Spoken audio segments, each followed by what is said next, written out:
Kicking things off with tip numero uno, Snitches Get Stitches. When facing off against the Illuminati in urban environments, the rule of the streets reigns supreme. The Illuminate Watchers are these 343 guilty spark looking scanner bots that are most definitely the type of dude to raise their hand after the bell rings and remind the teacher, hey, you forgot to assign tonight's homework. These Dorito-shaped dorks have quite the habit of sneaking up on you at the worst possible time, shoving their purple flashlight in your face, and then firing off a flare, ratting your position out to the nearest squid squadron. These dudes are truly the star-bellied Snitches of the Helldivers cinematic universe. Luckily, these narcs are total lightweights, and popping a couple of shots into their CPU will have those circuits fried faster than the time Chicken Little accidentally stumbled on into Popeye's Louisiana kitchen to warn the kitchen staff that the sky was falling.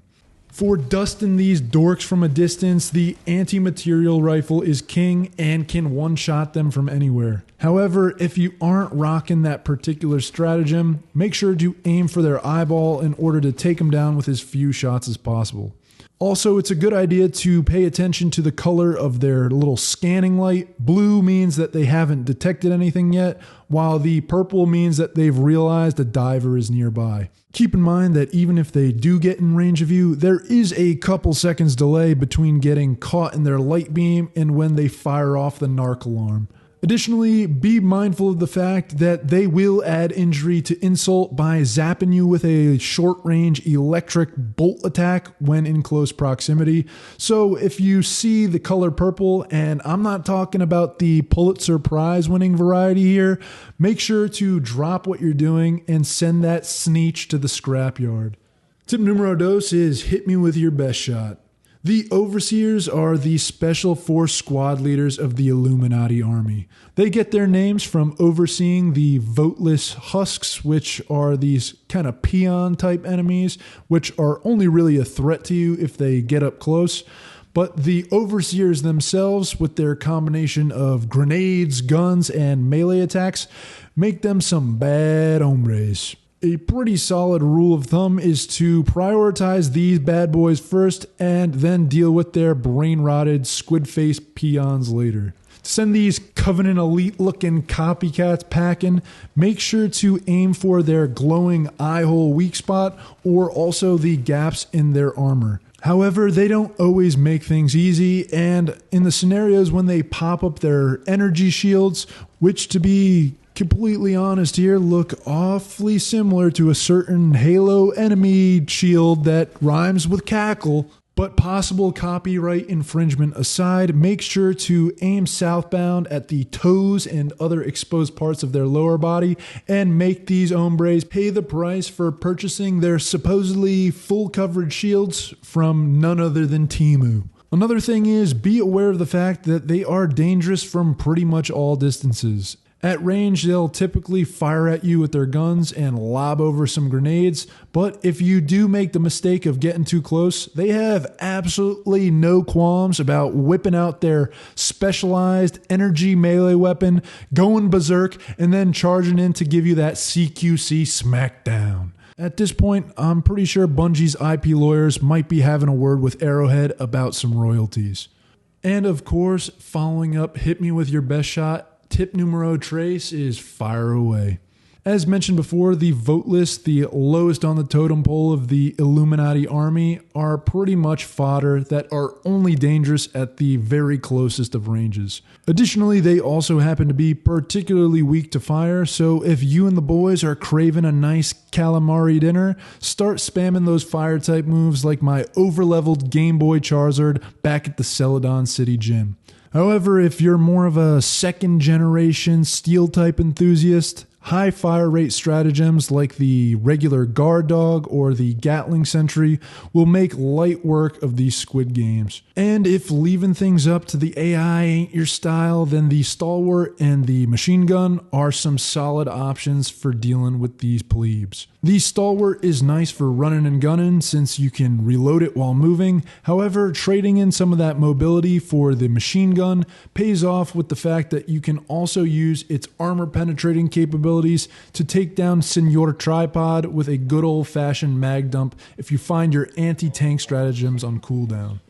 For tip numero cuatro, we've got dropping Diepods on the tripods. Speaking of Senor Tripod, these HG Wells looking lank tank baddies known as the Harvesters are the cream of the crop of the Illuminati army. And their bubble shield plus laser eyeball combo makes them a JD Power Award winning parade rainer. The key thing here to taking down these three-leggers is first dealing with their shields, which immediately go up whenever they engage in battle. Occasionally, you'll see one wandering around the battlefield without a care in the world, no shield up, so take this opportunity to bypass their bubble entirely and disable it by shooting the two protruding shield relay horns located above and below its eye hole. In most cases though, when you aren't fortunate enough to sneak up for a shield sucker punch, you're going to have to take it down the old-fashioned way by lighting it up with some lead. Fortunately for us members of the Corps though, there isn't really a particular armor penetration necessary for taking down these shields,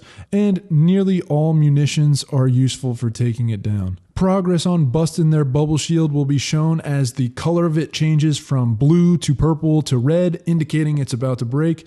And then once the shields are down, feel free to start lighting it up with your favorite anti-tank stratagem of choice for a quick kill. Keep in mind, as mentioned before, that you can also take them down with lesser armor penetrating armaments like the machine gun and the laser cannon, as long as you've got enough sustained firepower. Regardless of what you choose to take them down with, make sure to aim for the eye to stagger them for a second, or also the weak point, which is the leg joints that connect it to the body. By prioritizing these particular spots, you'll be well on your way to ending the War of the Worlds faster than everyone's favorite Scientology slinging, couch jumping, South Park suing, stuntman movie star named Tomas. Another neat little trick to make some lemonade when life gives you dead helldiver lemons is to toss your reinforced beacon right underneath the harvester.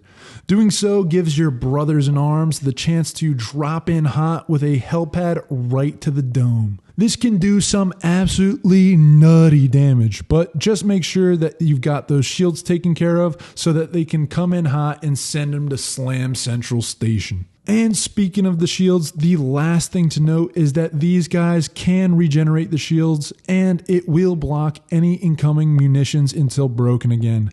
So make sure to take this into account anytime you're calling in a strike stratagem, because trust me, the last thing you want to do is have to explain to those pencil pushers back up in orbit why 500 kgs worth of taxpayer dollars was wasted on popping a blue bubble. And rounding things off at tip numero 5 is the Laser Glazer.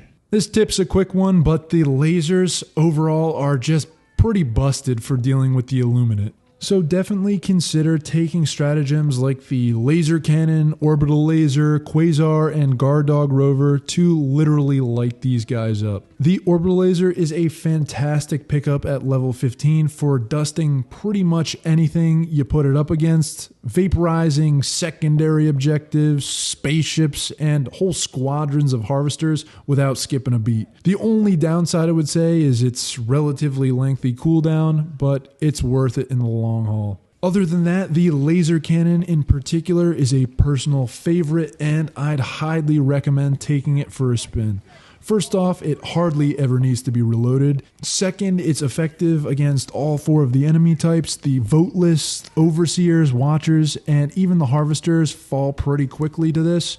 And lastly, it's unlocked relatively early at level 5. So basically, if you're looking to find a business partner for starting a cheese empire to rival the great Charles E. Cheddar himself, then laser cannon's your guy. Anyways, that's pretty much it. Let me know if I got anything wrong or any of your tips down below. Thanks for tuning on in, and we'll catch you next time. Adios, amigos.